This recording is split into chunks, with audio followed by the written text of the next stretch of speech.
আপনারা যদি খেলার সময় এইরকম পজিশনের গুটি পান তাহলে কিভাবে নেবেন? মনে করেন 28 পয়েন্ট, আপনাকে এই সাদা গুলিটা তুলতেও হবে এবং এই গুলিটা পকেট করতে হবে।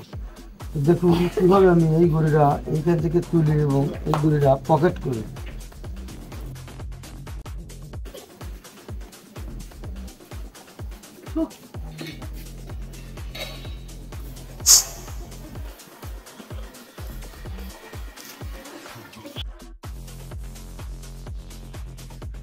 গাইস, আপনারা কিন্তু নিজের চোখেই দেখলেন আমি কিন্তু খুব সুন্দরভাবে গুড়িটা তুললাম এবং এই গুড়িটা পকেট করলাম। আর এই গুড়িটা কিন্তু আমি এখন খুব সহজে ইজিভাবে নিয়ে নেব।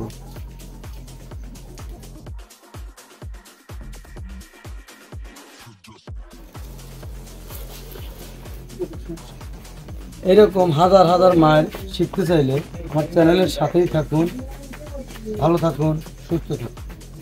খেলার সময় যদি এইরকম গুটি পান যে ওই গুটিটা তুলতে হবে এবং এই সাদা গুটিটা পকেট করতে হবে, তাহলে আপনারা কীভাবে ওই গুটিটা তুলবেন এবং এই গুটিটা পকেট করবেন তো দেখুন এবং শিখুন কীভাবে আমি ওই গুটিটা তুলি এবং এই গুটিটা পকেট করি।